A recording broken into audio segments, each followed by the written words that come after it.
Hey, Brendan over here. So take me through how you got this fight. We found out, obviously, Anthony Herenandez had to withdraw. Was it just, one phone call that it came together? Sort of tell us how you ended up getting this fight. No, it wasn't one phone call for sure. It was three. So they called on a Tuesday and said Fluffy was out and that we were going to put my name in the box. Thursday comes and they said, well, they're still talking to Paulo, but it's starting to favor myself. By Sunday night, they said it was 100% me. Monday morning, drive to Chicago. So it was kind of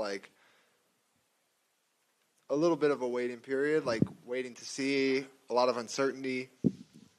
But it is what it is. It would have been nice if they would have just gave it to me on the Tuesday and went straight to camp, but it's all right. Yeah, that's good. And obviously, training in Chicago. I know, De Ridder obviously trained at Killcliff as well. You guys had never trained together, though, right? Was my understanding, or had you guys trained? No, just one little brief drill that was almost I can't remember the exact position, but it was if the guy on bottom gets out, then the next guy comes and there's a line, and there's 8 people on the ground waiting to go. It was just jiu-jitsu day. So just a minute and probably 10 seconds of that. That's it. And I know you guys are different fighters, but Gerald Meerschaert is at your camp. He fought De Ridder as well. Game plan for him. How much of an asset has that been in camp? Because he's already prepped for the guy. Yeah, it helps, but again, the styles are different. He's a southpaw. He's felt De Ridder in the fight and knows how awkward and how everything is. So that helps hearing his input. But again, yeah, like you said, I'm a lot different than Gerald. But Gerald gave him probably his hardest fight, and I'm gonna give him an even harder one. Yeah. Who else did you get to work with this camp? Always the best welterweight in the world, Bilal Muhammad. We got my team that's here right now. We got my boy Max, Horacio, brought Tuco from Florida, Charlie, Ignacio, Nacho, however y'all look at him. I know what you mean. You're good. His little brother, worked with him as well. Yeah, man, there's been guys that just come to help for sure. Gerald, obviously. So we're prepared. What have you made of RDR's run so far in the UFC? Coming over from one championship, hasn't lost yet. What have you made of? What's your assessment of him in the UFC? I mean, it doesn't impress me. Maybe I'm hard to impress, but there's not one fight or one moment where you're oh man, this guy's crazy or he's something special. He's tough, he's durable, his jiu-jitsu's not bad. But really, what else is there, to be honest? I don't know, maybe you see something different than me, but I haven't seen anything where I'm just oh man, he's something special. He's got that it. Maybe he has something that needs to be a little bit more pop. It doesn't stand out to me. But hey, he's getting wins, Good for him. Were you impressed with him? Well, it doesn't sound like it. You weren't impressed with his win over Bo Nickel, finishing him. I know, Nickel doesn't have a ton of experience MMA-wise, but what did you think of that victory? I mean, Bo will probably be good one day, right? But he's so young and so green in his MMA career. He's a great wrestler, but we know this isn't wrestling. And, it doesn't impress me because he's so green. Maybe when he's get some more time, some more experience, and get to fully come into himself as an MMA fighter, it'll be different. But no, they just struck, and we know Bo's not a striker. I mean, De Ridder's not a striker either, but he has more experience. So, I wasn't really impressed by it, to be honest. Okay, last one for me. Your grandparents, I believe, are from Canada, is my understanding. Where are they from? Give us a little bit of backstory as to why you're going to be sort of the honorary Canadian in this main event. Yeah, so my grandparents were both born and raised in Edmonton, Alberta. My grandma was raised in the backwoods. She rode a horse to school. Obviously, they've been gone for a little while. My grandfather gave up his citizenship to go into military in America. And he was in the Marine Corps for 36 years. But my grandma still has her citizenship, still files for her green card. However often that's supposed to go, I don't know. But she hasn't been back in a while because my grandfather's been sick for a long time. So, but yeah, it's just honor and pay homage to that side of my family. Yeah, just a tip: don't cheer for the Oilers this week. People in Vancouver don't like them. That's the hockey team, the Edmonton Oilers. So. Yeah, how you pronounce it? The Canucks. Canucks. There you go. There Yes. you go. Learn something every day. Thanks, Brendan. Hey, Brendan, right here. Just to follow up on that, you said it was like 3 phone calls for this to come together, but had you already been looking for a fight? Were you looking to get in, or was this just about the opportunity? No, for sure. I was looking to fight like early November because how my kids' birthdays plays out and hunting season. I always try to fight before November to finish off the year. So I was pushing for like that November 1st, November 8th card. Worst case, MSG. But they, end of the year is kind of funny. They have guys that need fights that haven't fought enough or whatever the case may be. So I was getting to where it was like, oh, maybe December, oh, maybe January. And I was like, I can't fight January. Like, I have another baby that's going to be born around that time, and I don't want there to be any potential conflict. So I was trying to get something on the books because normally when you book something, I don't know, you may have potentially 9, 10, 11 weeks, and then it allows me to ease into training, ease into the diet, and just kind of, I don't know, that's just how I approach it. But, yeah, I was trying. And then I know you said you weren't impressed with RDR, but obviously the talk about this had been as almost like a title eliminator when it was with Fluffy. So was that a big part in factoring in, hey, this is the one I want? Not really. For me, it's just like I've always wanted to fight the guy. And why I think it's a great matchup for me. It just comes down to that simple. I think it's a great matchup for me stylistically.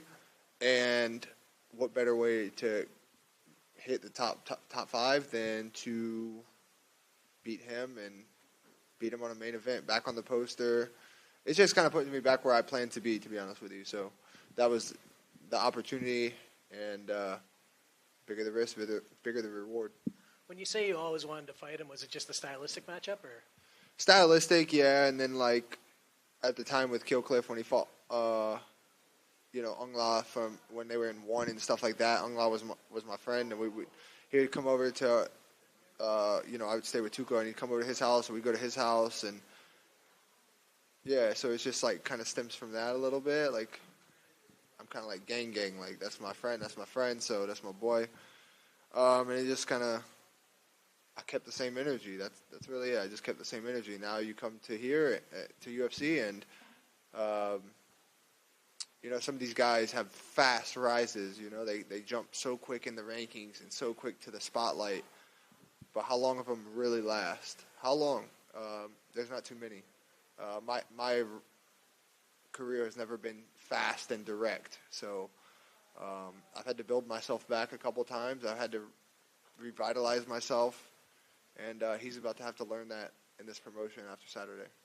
Ongla obviously retired recently, but one more completely unrelated to this. We have Khamzat Chimaev obviously as champion now, and as a guy who was getting close to that title picture before a couple of setbacks, and now you're trying to work your way back there. Any concern about the possible lack of activity that you might see in the division? Man, I think there's a couple divisions that's all over the place right now, and middleweight's one of them. Yeah, it's definitely a concern, It's very interesting. It's going to be very interesting to see how fast he wants to turn around. He's a guy that's been very open and honest about injuries and setbacks with his health. And, it's definitely concerning. Hopefully we don't have to have an interim, or hopefully they don't even do an interim if it comes to that. Hopefully we just strip and he comes back and fights for it if that were to happen. But, I guess we'll see, huh? I guess we'll see. Thanks. Yes, sir. Brendan, what do you think of Khamzat calling out Alex Pereira and wanting to move up to 205 before he even has a title defense? I think that's kind of like the story of Chimaev, right? Like, he just talks a lot. He gets a lot of eyes. Like, it's not to the degree, but it's like Conor talking just to stay relative. Obviously, like, Chimaev's not that bad, right? He doesn't say that much stuff and that much reckless stuff, but I don't know. I think he's got a lot of work to do in our division first. And it's not like he's a huge 85er that's cutting a lot like Alex was to get to 85 to where it's like, all right, I became a champion. I defended once. Like, let's just go up or whatever. Mm-hmm. So, yeah, it's weird, but I don't think that's in his future right now. Do you think Nasruddin Imavov will send you a thank you note after Saturday? Because I feel like if you win this, you're probably clearing the way for him to get the shot for sure. Man, I guess we'll see. I think the champion has a little bit of say of who he fights next. Not full say, obviously. The UFC is going to do what they want to do. They're the boss. But I think he has a little bit of pull. And if I go out there, because he was talking so much about De Ridder, wanted to test his grappling and stuff against De Ridder. If I go out there and beat him definitively, you never know. He could say my name, and the UFC could get it, but we'll see. I'm just more focused on Saturday. I don't care what happens with Imavov. I don't care what happens with Chimaev unless it's about me. Right now is Saturday, beating De Ridder, and doing it in impressive fashion. And you mentioned earlier, like the ups and downs of the careers, the hard moments you've had. How much pressure do you feel to get this one, right? Like, do you feel like there's only a finite of these type of opportunities that are going to come your way? Not necessarily. I'm only 29, so I've still got time, plenty of time. But I feel like right now is a good moment in my life, in my career. I feel like everything's set in place for me to make a real title run, put these guys away, or beat them in really good fashion, get a belt, defend it a couple of times, and then sail off into the sunset. I know I heard you talking yesterday about like, you know, the whole Kill Cliff side of it, Robbie Lawler, and like kind of taking that side in camp. Do you feel like you're fighting more than RDR in the situation a little bit? Like, is this going to be more gratifying to know that you overcame all of that side of it too? No, not really. I mean, end of the day, none of those guys have to step in there and fight me. He does. He has to step in there and feel everything like 100% power, 100% speed. Like, you have to feel it in real time. Nobody else does. It is what it is, man. It's just a business. Sometimes it's very shitty.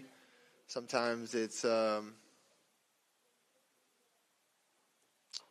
demoralizing a bit or just kind of catches you off guard. But I've been around a long time, and I've seen it many times. So it is what it is, man. I'm just happy with where I'm at. I focus on myself. I have a great team around me.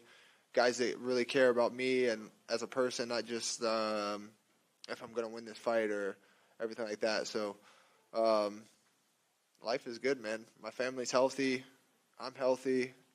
My friends healthy. We're all happy. They're having a good time in Vancouver. So, yeah, man, everything's good. Hey, Brendan. Kind of going back to the beginning when you were saying, like, man, I haven't really seen too much out of RDR that really impresses me. I don't want to discredit his wins, but when you look at the strength of schedule, like, he got Kevin Holland at 85 when Kevin should be fighting at 70. He got a young Bo Nickel, and then he got Robert Whittaker like 24 fights into the UFC, right? So when you see that, do you think people are kind of getting an illusion there that he's actually more impressive than he is? For sure. That's what I've been saying the whole time. It's not the Whittaker that fought like Yoel Romero or his come up where he was really at the top of his game. Bo Nickel, like you said, super green, super young in his career. Kevin Holland, I fought Kevin Holland when he was, coming off of Thiago Santos and my debut. So,